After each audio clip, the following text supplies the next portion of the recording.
आप लोग कैसे हैं? आज की क्लास में आप लोग का स्वागत है। तो आज मैं आप लोग को बताने वाली हूँ एडवर्ब से जुड़े हुए क्वेश्चंस का सॉल्यूशन जो आपको कंपटीशन एग्जाम में आते हैं। तो चलिए मैं आप लोग को बताती हूँ क्वेश्चन और साथ में सॉल्यूशन और एक्सप्लेनेशन के साथ। तो आप लोग इस वीडियो को लास्ट तक जरूर देखिएगा और हमें कमेंट करके बताइएगा कि आपको क्लास आज कैसी लगी। तो चलिए मैं क्लास को स्टार्ट करी हूँ। हम लोग क्या पढ़ने वाले हैं? एडवर्ब से जुड़े हुए एमसीक्यू। तो दोस्तों मैं क्लास को स्टार्ट कर रही हूँ। तो आज का आपका सबसे पहला क्वेश्चन होगा ग्रामेटिकल में, फाइंड द ग्रामेटिकल एरर या करेक्ट, क्या correct sentence from the option willow. मैं आप लोगों को क्वेश्चन दे रही हूं, उसमें से आपको सही और गलत चुनना है। पहला है सी सिंग्स वेरी गुड, क्या है? सी सिंग्स वेरी गुड। दूसरा क्वेश्चन है सी सिंग्स वेरी वेल। तीसरा क्वेश्चन है सी सिंग्स मच गुड। और चौथा क्वेश्चन है सी सिंग्स टू गुड। इसमें आपको फाइन चुनना, सही वाक्य को चुनना है कि इसमें आपको सही वाक्य कौन सा है। तो आप लोग चुनकर बताइए, सी सिंग्स वेरी गुड, सी सिंग्स वेरी वेल, सी सिंग्स मच गुड या सी सिंग्स टू गुड। अब इस सब में सही आंसर कौन सा है, सोचिए और बताइए।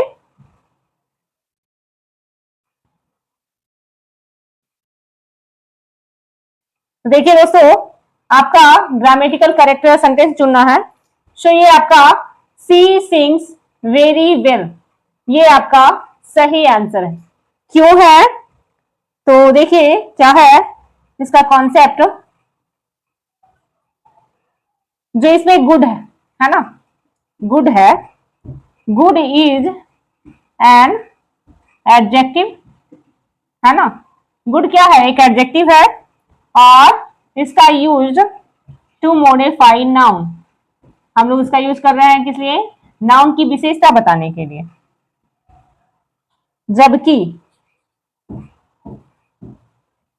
जबकि बेल इज एन एडवर्ब, है ना।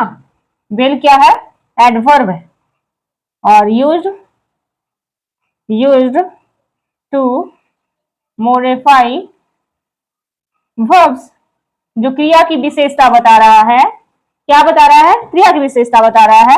तो इसीलिए आपका ये क्या हो जाएगा, ये लाइन सही, she sings very well, it is right. समझ में आ गई बात? तो चलिए आगे बढ़ते हैं।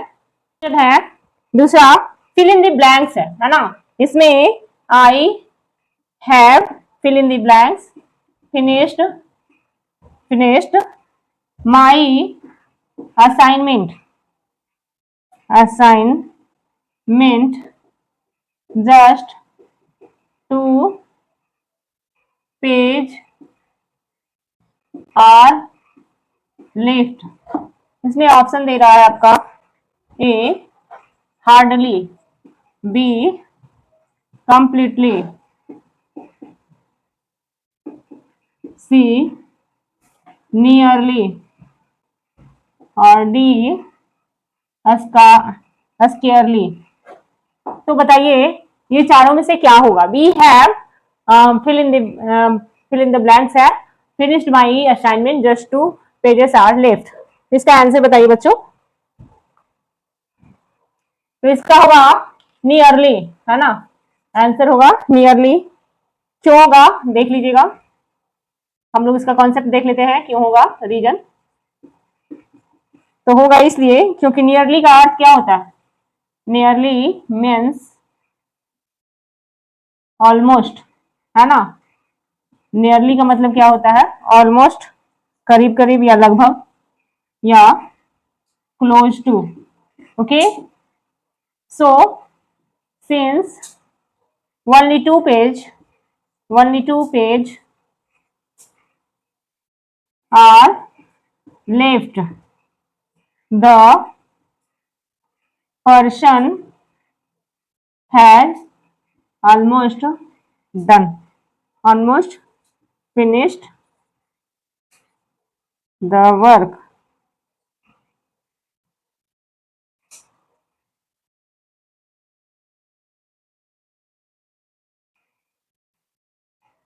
द वर्क, है ना। तो हार्डली एंड स्कैरली का मतलब क्या होता है? Hardly and scarcely means rarely या not at all, not at all, which would contract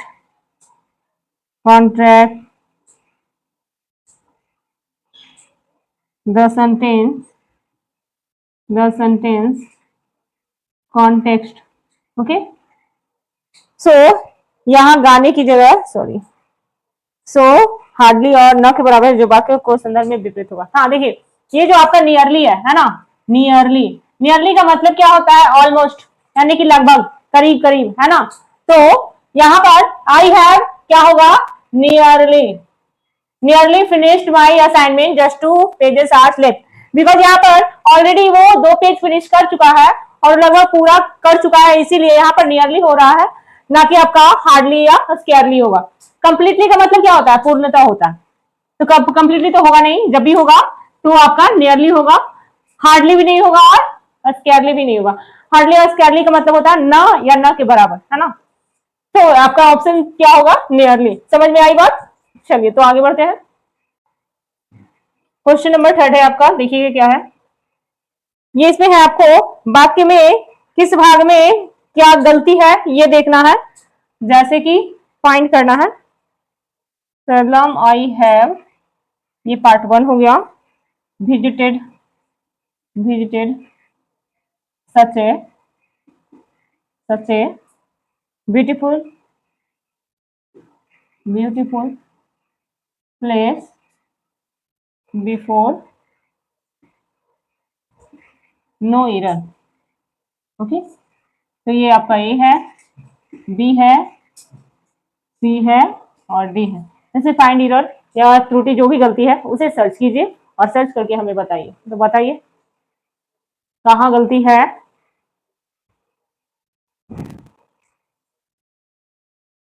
देखिए इसमें गलती है पहला नंबर, इसमें क्या गलती है?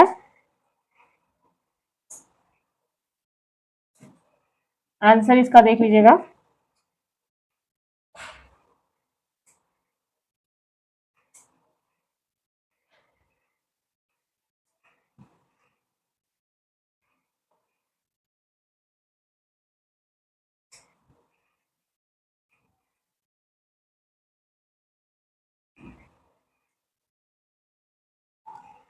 तो ये गलती है the error, the error is in part A, है ना।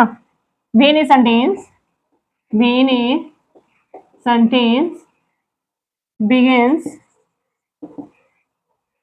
with a negative, with a negative or restrictive adverb like seldom, it must follow the rule of inversion auxiliary verb plus subject, इसलिए it should be क्या होगा? seldom have I, समझे। तो ये आपका क्या है?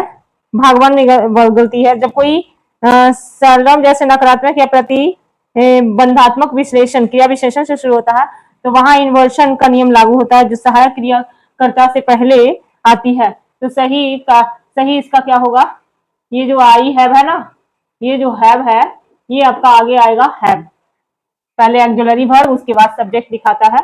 ये जो है निगेटिव वर्ड है ना, ये क्या है, निगेटिव वर्ड। तो चलिए आगे बढ़ते हैं, यहां तक समझ में आ गया। क्वेश्चन नंबर चौथा है, तो इसमें आपका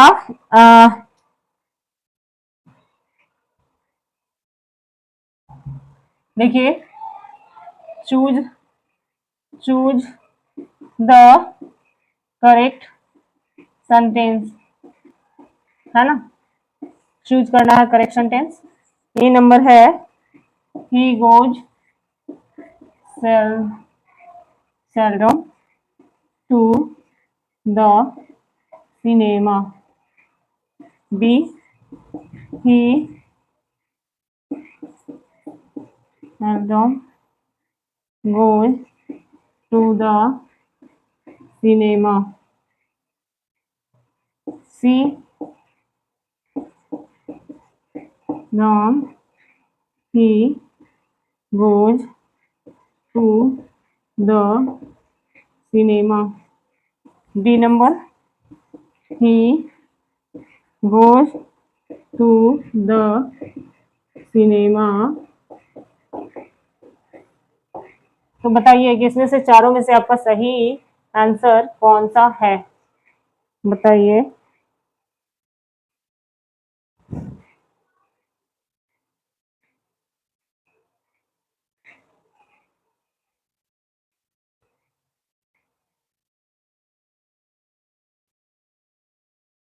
तो देखिए, he goes seldom to the cinema, he seldom goes to the cinema, seldom he goes to the cinema, he goes to the cinema seldom। तो ये बारंबारता दर्शाने या क्रिया विशेषण का फ्रीक्वेंसी, जैसे कि seldom, always, often, आप आमतौर पर मुख्य भर्व से ठीक पहले लगता है, मुख्य भर्व से ठीक पहले लगता है। तो आपका ये आंसर सही है, he seldom goes to the cinema।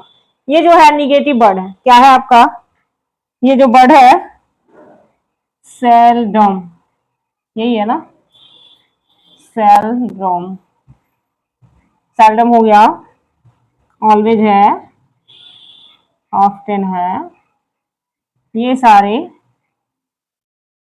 आमतौर पे मुख्य क्रिया से पहले लगता है। तो आपका मुख्य क्रिया क्या है, गोज है, तो उसके आगे लगेगा, तो he seldom goes to the cinema. तो आंसर आपका क्या होगा, दूसरा। समझ में आई बात। 5वां नंबर क्वेश्चन, तो इसमें आपको फिल इन द ब्लैंक्स है। The standard of living, the standard of living in the city, in the city is higher than in the village. Okay, चलिए अब इसको बताइए कि इसमें ऑप्शन क्या होगा। सबसे पहला है वेरी, दूसरा है मच, तीसरा है टू, और चौथा है more. The standard of living in the city is higher than in the village. बताइए बच्चों, city, in the city is much higher होगा ना, क्या होगा, मच हायर होगा, है ना। यहाँ पर आंसर क्या होगा, मच हायर। मच है जो आपका क्या है, एडवर्ब, तो आंसर आपका क्या होगा, मच होगा। क्यों होगा, तो the adverb much is used to modify comparative degree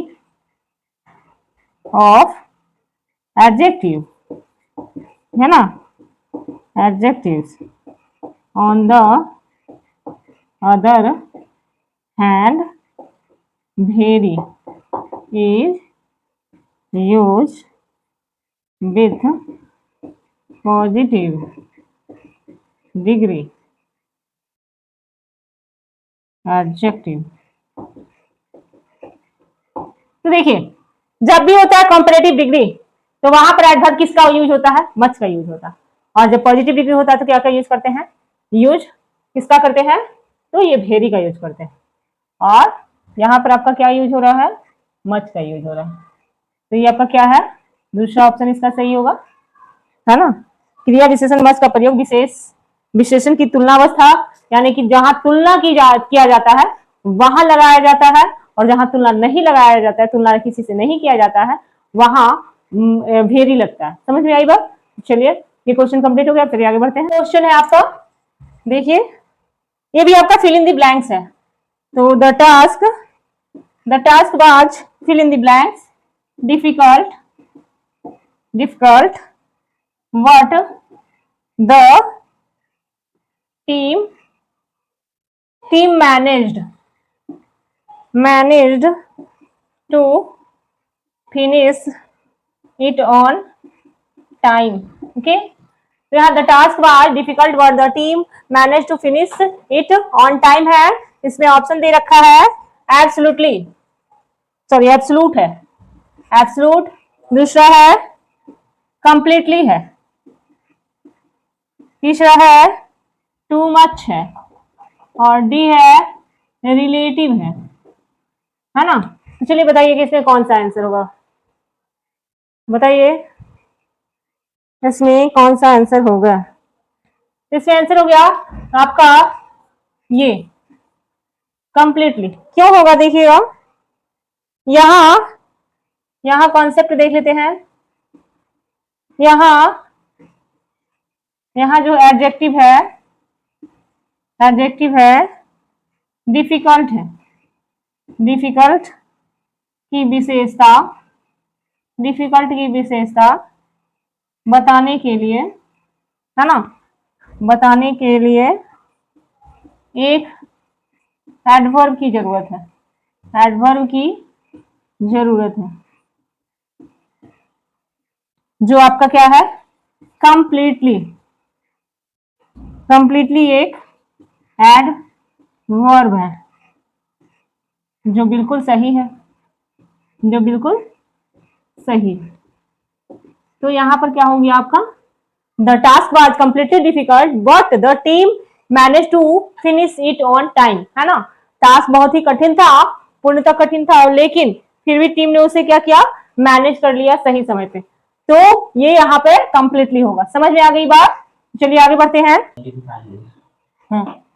question है आगे देखिएगा। इसमें भी आपको फाइंड एरर देखना है।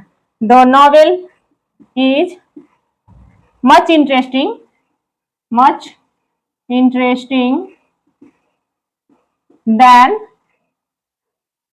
than the one I read last week. No error. Okay, तो ये ए है, बी है, सी है, और ये आपका डी। चलिए बताइए इसमें आपका कौन सा एरर है, किसमें एरर है, फाइंड कीजिए आप लोग।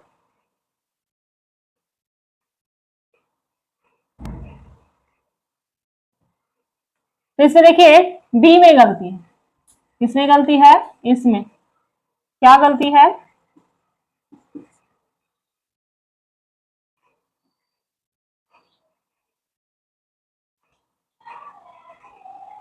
देखिए इसे part the error is in part B, है ना। बिकॉज क्यों? We can't use much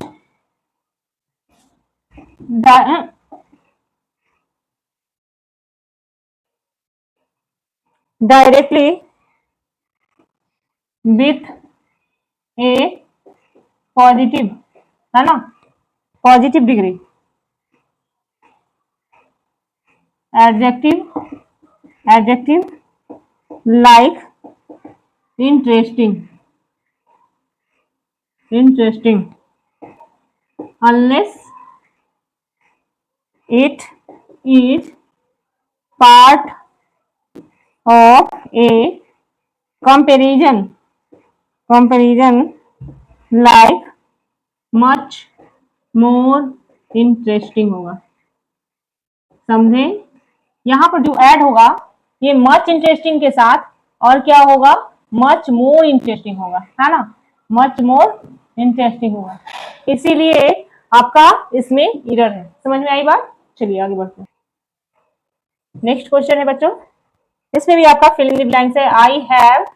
I have not visited visited my home town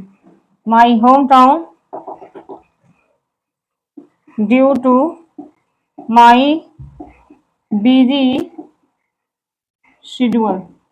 okay, I have not my home town due to my busy schedule. इसमें option दिया हुआ है late, दूसरा lately, तीसरा letter, चौथा लेटेस्ट। अब बताइए कि इसमें कौन सा ऑप्शन होगा। I have not visited my home town late due to my busy schedule होगा, या lately due to my busy schedule होगा, या later due to my busy schedule होगा, या लेटेस्ट होगा। बताइए कौन सा ऑप्शन होगा।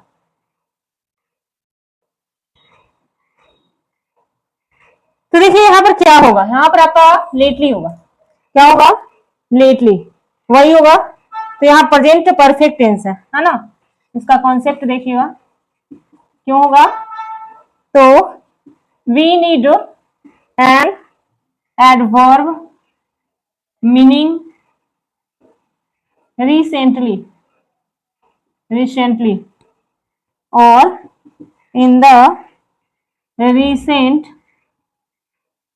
past to hit the present perfect tense. Lately serves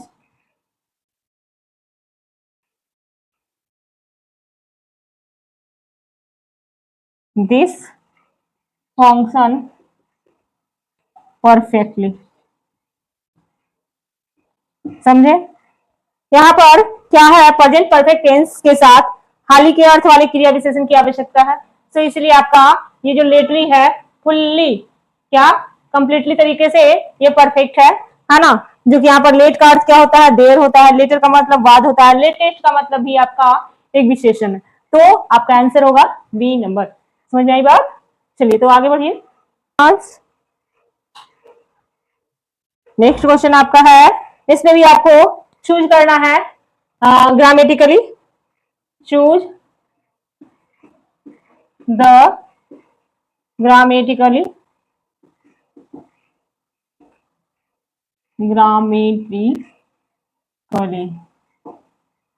correct sentence. अब देखिए आप लोग कैसे चूज करते हो, देखते हैं। ही only died a week ago.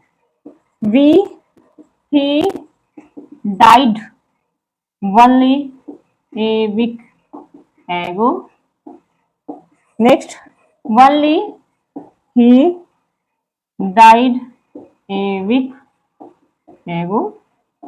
या he died a week ago. week only ago। तो बताइए इनमें से कौन सा आपका ग्रामेटिकली तरीके से जो सही शब्द है, तो आप हमें बताइए जरूर। इसका आंसर कौन सा होगा? He died only a week ago. क्यों होगा? भ्रम से बचने के लिए हम लोग कॉन्सेप्ट देख लेते हैं। द वर्ड ओनली मस्ट क्या must be placed immediately before the word it modify to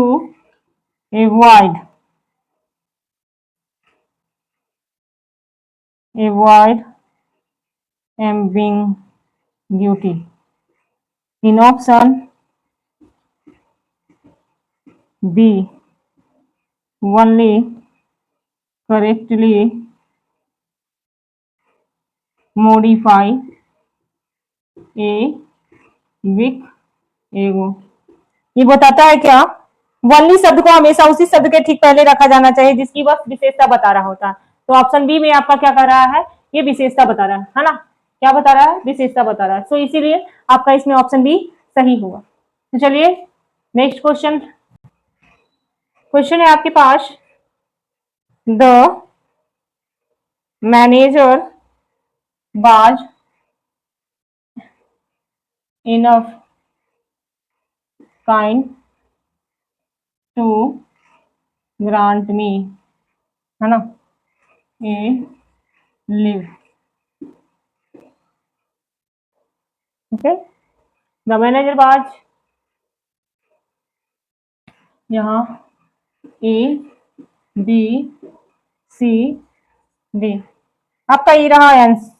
इसमें से ऑप्शन है क्या कहता है, इसमें आपको फाइंड एरर करना है, फाइंड द एरर, है ना,